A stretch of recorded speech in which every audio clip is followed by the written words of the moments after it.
ধানমন্ডি ৩২ নম্বরে শেখ মুজিবুর রহমানের বাড়ির নিচে বহুতলের সন্ধান পাওয়ার দাবি করেছেন ছাত্র জনতা। প্রত্যক্ষদর্শীরা বলছেন, মাটির নিচে একাধিক তলা রহস্যজনকভাবে পানিতে পরিপূর্ণ। ৩২ নম্বরে শেখ মুজিবুর রহমানের বাড়ির আন্ডারগ্রাউন্ডে আয়নাঘর রয়েছে এমন চাঞ্চল্যকর খবর শুক্রবার সকাল থেকে সামাজিক যোগাযোগ মাধ্যমে ছড়িয়ে পড়ে। দাবি করা হচ্ছে, সেখানে মানুষের মাথার চুলও পাওয়া গেছে। এ নিয়ে নেটিজেনদের মধ্যে ব্যাপক আলোচনা চলছে। অনেকে সামাজিক মাধ্যমে স্ট্যাটাস দিয়ে এ বিষয়ে মতামত দিচ্ছেন। কেউ কেউ বিষয়টি সত্যতা যাচাই করে আইন শৃঙ্খলা বাহিনীকে দ্রুত তদন্তের আহ্বান জানাচ্ছেন। একটি গণমাধ্যম সূত্রে জানা গেছে, ধানমন্ডি ৩২ নম্বরে শেখ মুজিবুর রহমানের মূল বাড়ির পাশে একটি নির্মাণাধীন ভবনের ২ তলা পর্যন্ত কনস্ট্রাকশনের কাজ শেষ হয়েছে।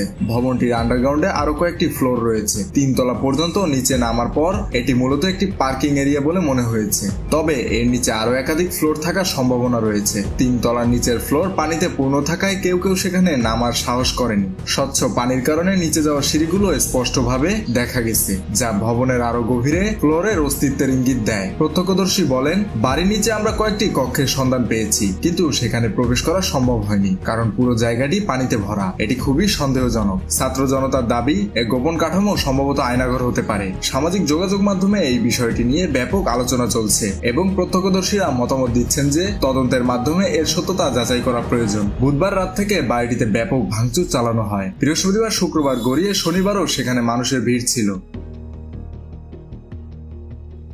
মেহেদী হাসান বাপ্পি, খুলনা গেজেট।